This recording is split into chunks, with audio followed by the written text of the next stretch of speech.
Hi, my name is Lamar. This is our cultural presentation on the Lumbee Indians by myself, Bonnie, and Taylor. The Lumbee Indians are mainly located in Robertson County in southeastern North Carolina. There are 55,000 Lumbee Indians in North Carolina, making them the largest tribe in North Carolina. The origin of the Lumbee is not quite known for certain, but there are 8 different theories of their origin. Today, the state of North Carolina recognized the present-day Lumbee as descendants of the Chiraw tribe since the early part of the 18th century. They were recognized by the state of North Carolina in 1885, and Congress passed the Lumbee Act in 1956, which recognized the tribe, though it still withholds its full benefits from federal recognition.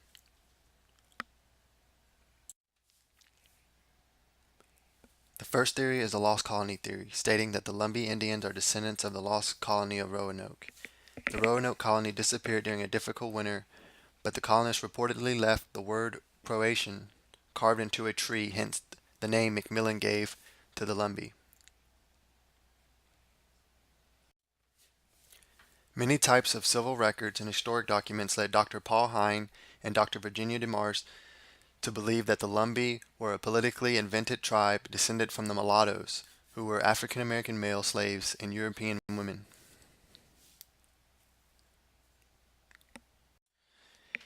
In 1955, when petitioning the U.S. Congress for recognition as Lumbee Indians, Robinson County community leader D.F. Lowry testified that the Lumbee were descendants from a mixture of 7 different tribes, including the Cherokee and the Croatian.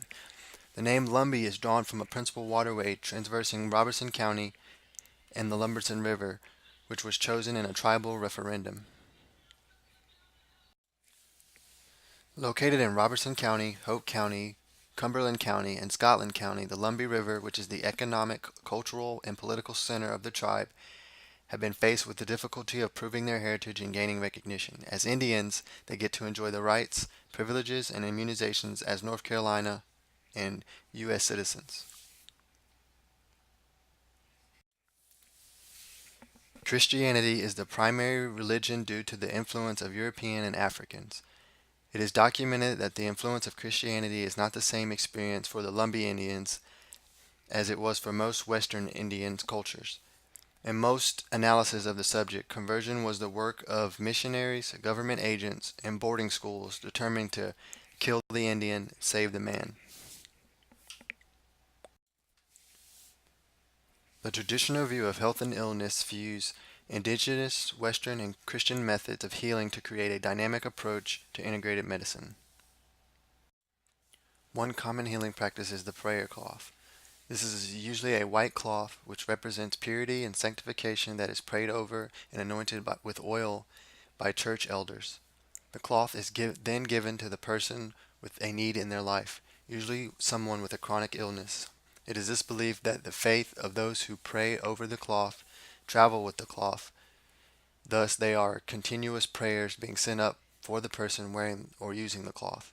The cloth also serves as a reminder that the person using or wearing it, that the community is praying for them and that God is able to heal them from whatever ailment they are afflicted with.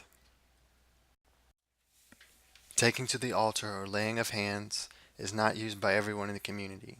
It comes from Christianity and is believed that those with the gift of laying of hands are anointed by the Holy Ghost or the Spirit of God.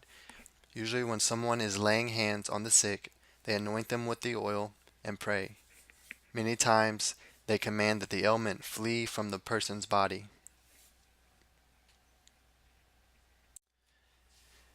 Health maintenance and disease prevention protection practices. The use of blowing fire for whooping coughs and warts is a practice that's not used by everyone in the community. However, those families that are considered to be more traditional still use it today. This method involves the healer and the affected person. Usually the healer is taught to possess a gift from God that allows the person to blow or talk directly to the energy that is causing the burn, cough, or wart. The healer blows and talks over the affected area by blowing in the person's mouth on the burn or the wart. Sometimes the healer prays a Christian prayer, and other times they pray a non-Christian prayer that is not understood by spectators. Nosebleeds are commonly treated by having someone read Ezekiel 6, chapter 16, verse 6-9. For chicken pox, Indians could not afford to bring their children to the doctor, so they placed them in infected. They placed their children who were infected with chicken pox in a chicken coop and allowed the chickens to jump over the child's head. This is a faith-based practice that many elders describe as the only method to cure this infection when they were growing up. For shingles and herpes, when someone was diagnosed with shingles, the blood of a chicken was spread over an infected area. Once the blood was dry, the individual prayed for, and then the blood was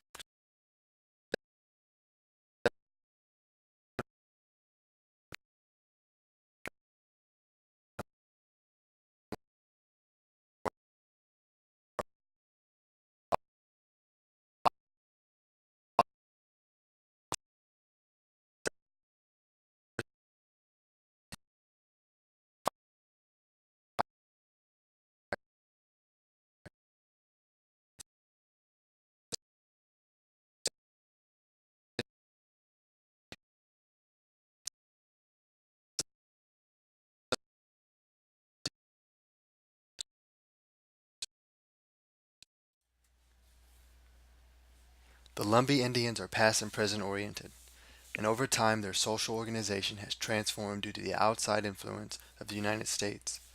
It is believed by many Lumbees that there were no gender roles, that one could be a woman and have the spirit of a man.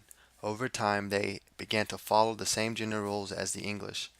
Therefore men were providers and women the homemakers. They were sharecroppers and had the same rights as slaves, which were few. They have very diverse, close-knit families. They all consider Robinson home even if they move away, making communication very important within their tribe. From the late 1800s well into the 20th century, the Lumbee were employed mostly as farm laborers and sharecroppers and occupied a depressed social status in a society dominated by white farmers and landowners. Beginning early in the 20th century, the modernization of farming in the region reduced labor demands, resulting in unemployment and underdevelopment for the Lumbee. In the 1960s, industrial development in Robertson County offered some hope. Most Lumbees, however, were not able to take advantage of the new job opportunities as they lacked the necessary skills and educations from separate but equal schools. In the 1960s, the Lumbee began to move into white-collar and skilled blue-collar occupations, but those doing so have been forced to migrate to urban areas to find employment. Modernization of farming and decreased skills to pursue other types of employment have left the counties increasingly poor, and the lack of assistance from the government has prevented those near the tribe from acquiring health care. Many elaborate waterways underground come together, creating swamps that make it difficult for those living in the area. Due to the discrimination and modernization of farming, it has decreased the number of jobs available to the Lumbee Indians over the generations, increasing the poverty level. When the poverty level is increased, it increases the amount of stress on a person. When a person is stressed, it doesn't have the appropriate coping skills, they tend to turn to easier methods of coping, such as drugs and alcohol.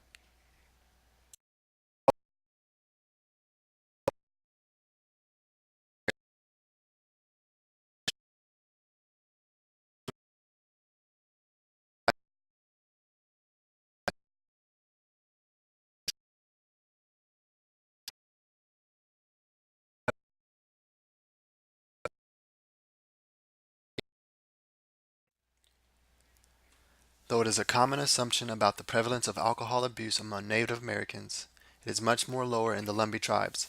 The traditional values and strong conservative religious views prohibit drinking and may be more prevalent among older Native American Indians and in other tribes.